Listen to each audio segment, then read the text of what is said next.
আল্লাহর কসম, রব যেন আমাকে বলে, কেউ পড়লে পড়ুক, না পড়লে নাই, তুমি পড়ো সুবহানাল্লাহি ওয়া বিহামদিহি সুবহানাল্লাহিল আযীম।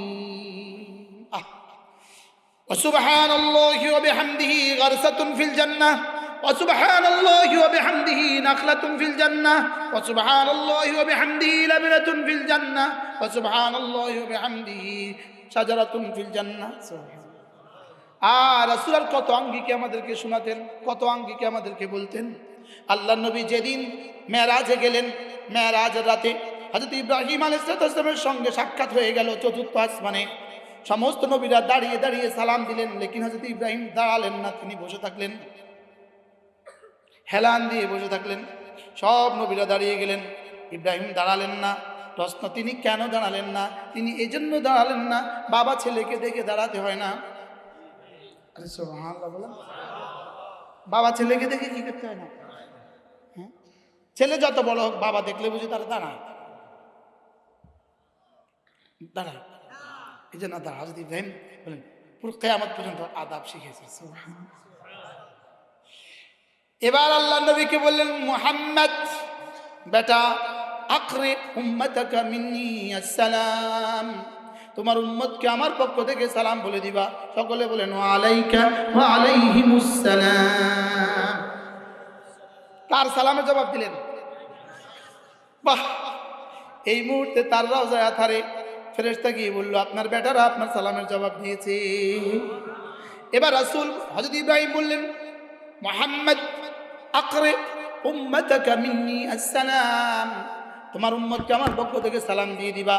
ওয়া আম্বিহুম, তাদের সামনে একটা খবর শোনাবা, আন্নাল জান্নাতা খিয়ান ওয়া আন্নাল জান্নাতা তাইয়িবাতাত তুরবা ওয়া আন্নাল জান্নাতা আযবাতাল মিয়াহ।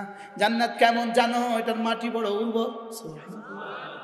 এটার মাটি বড় উর্বর। 2 নাম্বার, এটার পানি বড় মিষ্টি। তবে এটা ছিটিয়াল খালি ময়দান, এটাতে বীজ লাগাতে দেরি হয়, গাছ উঠতে আর দেরি হয় না। এটার পানি বড় মিষ্টি, মাটি বড় উর্বর, গাছ লাগাতে দেরি হয়, উঠতে আর দেরি হয় না। এবার তুমি তাদেরকে বলে দিবা, আন্নাল জান্নাতা খিয়ান, জান্নাত হলো চিটিয়াল খালি ময়দান, ধুধু খালি ময়দান। এবার বলবা মাটিগুলো বড় উর্বর, এবার বলবা পানি বড় মিষ্টি।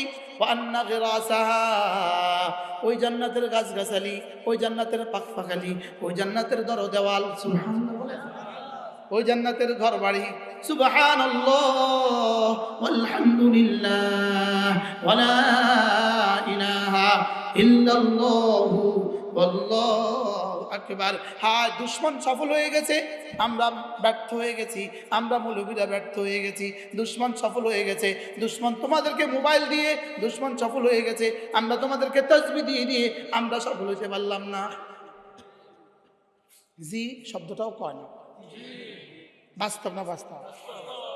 দুশমন তোমাদেরকে ছায়ার পিছনে লাগিয়ে দিছে, আমরা আজহারু মিনাশ শামস, সূর্যের থেকে ঝলঝলে যেগুলো, সেগুলো আমরা তোমাদেরকে শোনাতে পারি নাই। বাস্তব না বাস্তব? মোবাইলে ছায়া না আসলটা? মোবাইলে নগ্ন নারী ছায়া না আসলটা? হ্যাঁ, এবার ছায়া তোমারে কি কি দিবে?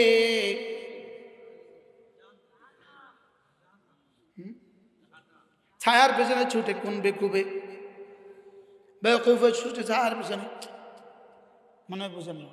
পাখি একটা আকাশে উড়ে যায়, নিচে ছায়া পড়ছে, ওই বেকুবে এই ছায়ার পেছনে দৌড়তেছে। এই ছায়ার পেছনে দৌড়তে দৌড়তে কোন পর্যন্ত গেলে ধরতে পারবে?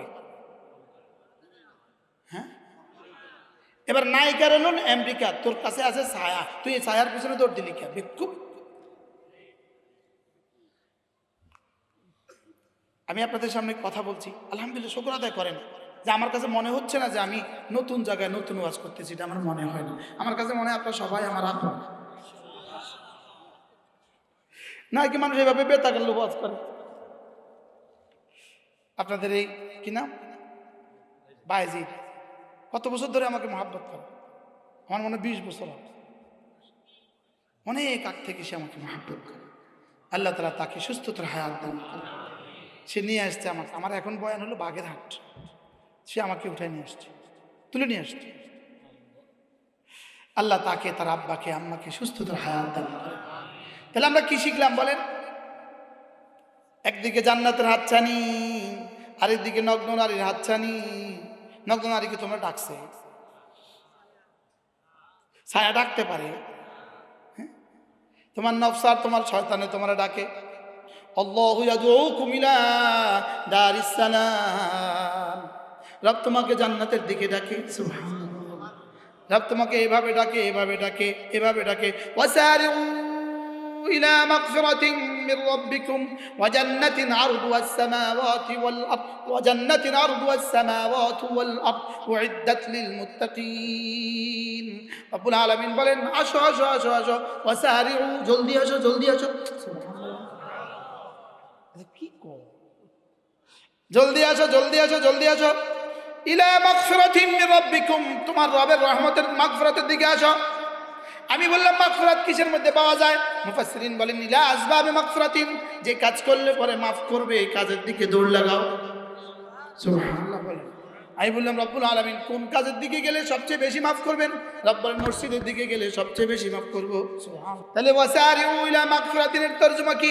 ওয়াসারিউ ইলাল মসজিদে। সুবহানাল্লাহ বলেন। হ্যাঁ, এটা তো আরেক জায়গায় তো সুস্পষ্টভাবেই আছে, ইয়া আইয়ুহাল্লাযীনা আমানু ইযা নুদিয়া লিস-সালাতি মিন ইয়াউমিল জুমআহ ফাসআউ ইলা যিকরিল্লাহ। সুবহানাল্লাহ। আল কোরআন ইফাসসিরু বাযুহু বাযা। মিলে গেছে না? মিলছে না? মিলছে না? তাহলে মাগফিরাত মানে কি? মাগফিরাতের দিকে দৌড় দাও অর্থ কি? মসজিদে দৌড় দাও। বলেন মাগফিরাতের দিকে দৌড় দাও অর্থ কি? আবার বলেন কোন দিকে দৌড় দাও? এবার আমি যেন বললাম রব্বুল আলামিন যদি আমি ফজরে যেতে পারি কি দিবেন? রব বলেন ফজরে গিয়ে 2 রাকাত সুন্নাত পড়লে পরে যাও, কথা দিলাম রাকাতা সালাতিল ফজরে খায়রুম মিনাদ দুনিয়া ওয়া মা ফিহা, দুনিয়ার মধ্যে যা আছে তার চেয়ে ভালোটা দিয়ে দিব। আচ্ছা 100 টাকা দিলে কে কে সুন্নাত ছাড়তেন? যদি প্রতিদিন ফজর পড়লে 100 টাকা, একবার অফার দিয়ে দেখা উচিত। হ্যাঁ, ছাড়বে? আর এখানে রাসূল কি বলেছেন? দুনিয়ার মধ্যে যা আছে তার চেয়েও দামি। বলেন দুনিয়ার মধ্যে যা আছে তার চেয়েও দামি। এই শব্দটা শুনতে শুনতে যেন আমার কাছে হালকাই লাগে। লেকিন জিজ্ঞেস করো জিবরিল, দুনিয়ার মধ্যে যা আছে তার চেয়েও দামি অর্থ কি? জিবরিল বলে আমি জানবো কোত্থেকে? যদি 800 কোটি মানুষ যদি জিবরিল হয় সবাই মিলেও জানবে না। এটা তো রব ছাড়া কেউ জানে না। ফালা তা'লামু নাফসুম মা উখফিয়া লাহুম মিন কুররাতি আয়ুন জাযাআন বিমা কানু ইয়ামালুন লা আইনুন রাআত ওয়ালা উযনুন সামিআত ওয়ালা খাতরা আলা কলবি বাশার। কি কর পড়বো তো সুন্নাত, ফজরের সুন্নাত পড়বো তো।